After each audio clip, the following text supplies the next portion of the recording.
Film finding में आपका स्वागत है। आज के वीडियो में हम 2008 की एक्शन मूवी की बात करेंगे, फिल्म डेथ रेसर। आइए शुरू करें। इस वीडियो को लाइक करें, ऐसे और वीडियोस के लिए सब्सक्राइब करें। यूनाइटेड स्टेट्स अमेरिका की एक जेल में एक गुस्सैल कैदी है। उसकी आंखों में हत्या का कारण है क्योंकि उसका दिल नफरत से भरा है। 6 महीने पहले जेसन का एक खुशहाल परिवार था। उसकी एक पत्नी सुंदर और देखभाल करने वाली थी और उसकी आंखें न्यूबॉर्न बच्चे के भविष्य को देखते हुए उम्मीदों से भरी है। लेकिन जब उसकी पत्नी रात का खाना बना रही थी, तभी अचानक एक नकाबपोश डाकू आ गया। जब जेसन को पता चला कि कुछ गड़बड़ है, तो उसकी पत्नी पहले से ही मरी होती है। धूर्त डाकुओं ने एलएसडी छिड़का और बड़े अहंकार के साथ घटनास्थल से भाग गए। जब जेसन जाग गया तो उसने अपने हाथ में हत्या का हथियार पाया और पुलिस ने सहयोग से उस जगह को घेर लिया। इस तरह जेसन को उसकी पत्नी का हत्यारा माना गया और उसे 50 साल की जेल की सजा सुनाई गई। क्रिसमस की रात को जेसन को एक निजी जेल में भेज दिया गया। कैदियों को भागने से रोकने के लिए जेल में 24 घंटे की सुरक्षा है।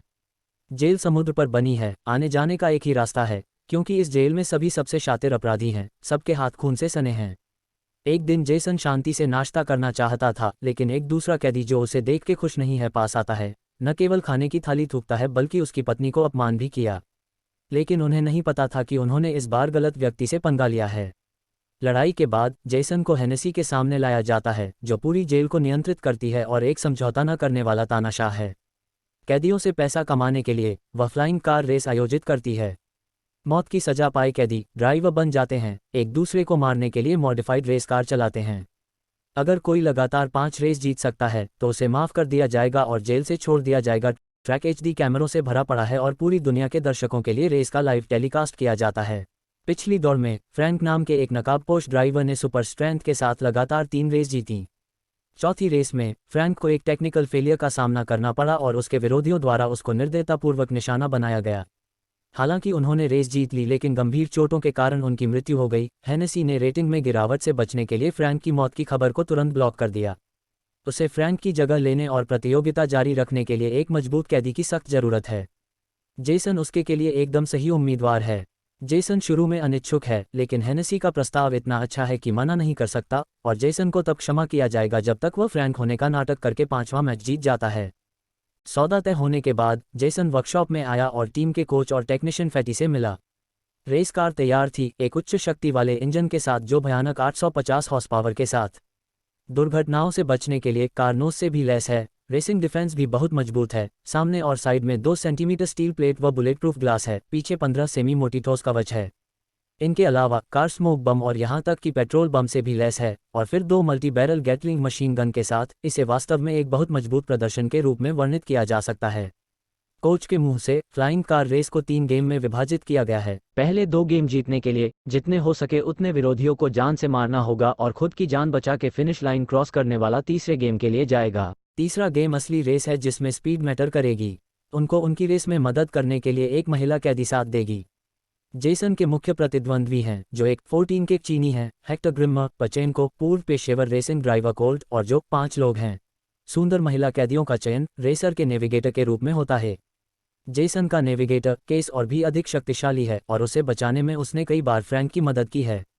केस के सामने जेसन अपनी पहचान छिपाना नहीं चाहता था और उसने रेस शुरू करने से पहले अपना मुखौटा हटाया। जैसे ही हरी लाइट जाली, रेसर उत्साहित दिखे।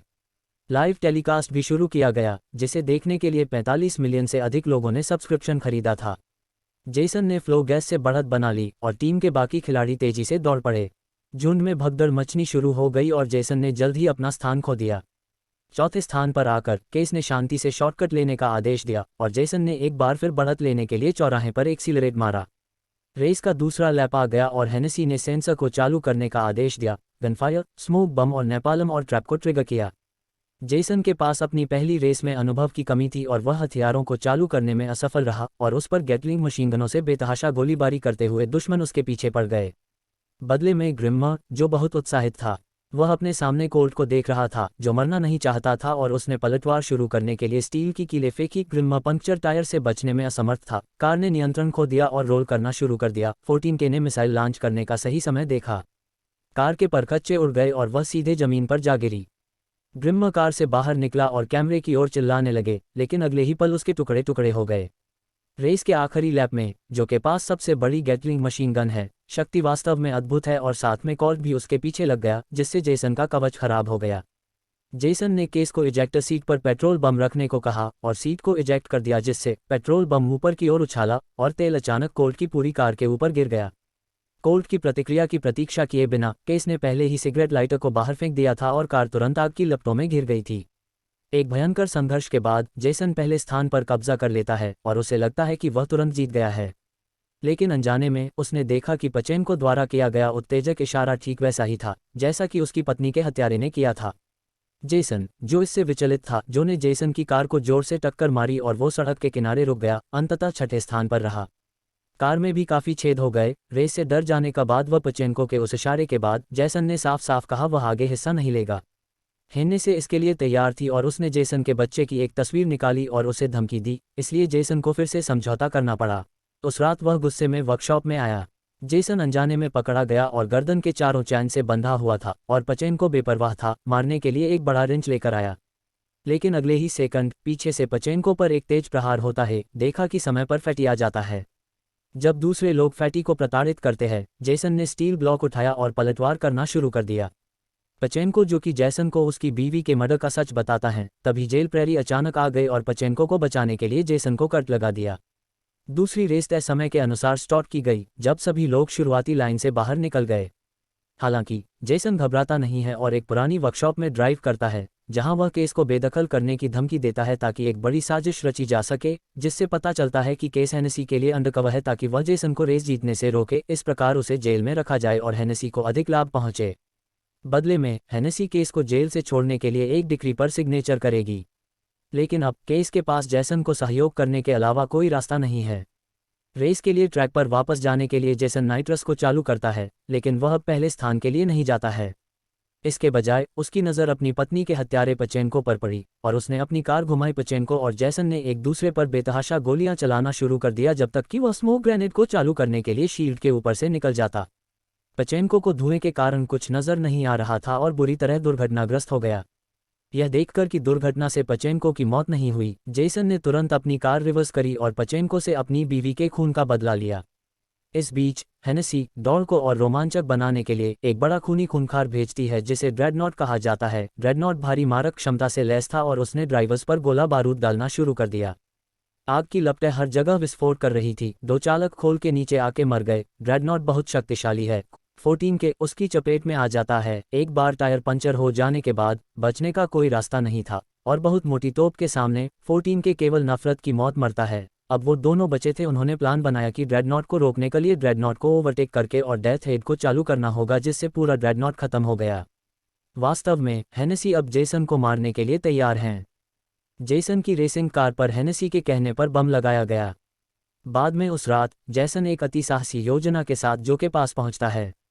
तीसरी दौड़ जल्द ही आ रही है और हेनेसी ने पक्का निश्चय कर लिया है कि जेसन को जीतने से रोकना है। वह सेंसर सिस्टम को नियंत्रित करती है और जैक के सही समय पर हथियार डीएक्टिवेट करती है। इतने उपकरणों के साथ जो जेसन पर पागलों की तरह गोलियां बरसाता है और देखता है कि उसका टेलार्मर छेदा जा सकता है। जेसन ने शील्ड को ही हटा दिया। उसके बाद जो ने रॉकेटों को लॉन्च करने के लिए निकाल दिया। लक्ष्य जेसन की कार नहीं है, लेकिन जेल की दीवार है, जिसके कारण दोनों एक के बाद एक जेल से बाहर निकलने लगे। यह सब देख के हेनेसी ने जेसन की कार में लगे बम को चालू करने का फैसला किया, लेकिन यह कभी नहीं सोचा था कि कोच द्वारा बम को बहुत पहले ही निकाल दिया गया था। जेसन ने एक्स्ट्रा पेट्रोल टैंक को नीचे फेंक दिया और पुल पर बड़ी संख्या में पुलिस की कारों पर धमाका हो गया और उन्होंने पीछा करना बंद कर दिया। हेलीकॉप्टर आसमान से बारीकी से पीछा कर रहे थे। जेसन ने जो को कवर करने की पहल की, हेलीकॉप्टर को पियर पर ले गया और अंधेरे में कार से कूद गया। यह पता चला है कि केस को पहले ही रिहाई का आदेश मिल गया है और वह पकड़े जाने पर भी सुरक्षित है। केस की मदद से जेसन और जो मिलने में कामयाब रहे और ट्रेन से भाग गए। दूसरी ओर हेनेसी को पता चला कि जेसन पकड़ा गया है और रेटिंग भी एक नई ऊंचाई पर पहुंच गई है। मेज पर उपहार को लापरवाही से खोला। अगले सेकंड हेनेसी उस बम के धमाके की चपेट में आ जाती है। 6 महीने बाद जेसन और जो मैक्सिको में दिखाई दिए और एक ऑटो मैकेनिक की दुकान खोली। जल्द ही केस भी वहां चली गई और जेसन को न केवल अपना बच्चा वापस मिला, बल्कि एक दोस्त और एक नया प्यार भी मिला। कृपया पसंद करें, सब्सक्राइब करें और नए फिल्म फाइंडिंग्स वीडियो देखने के लिए घंटी के बटन पर क्लिक करें।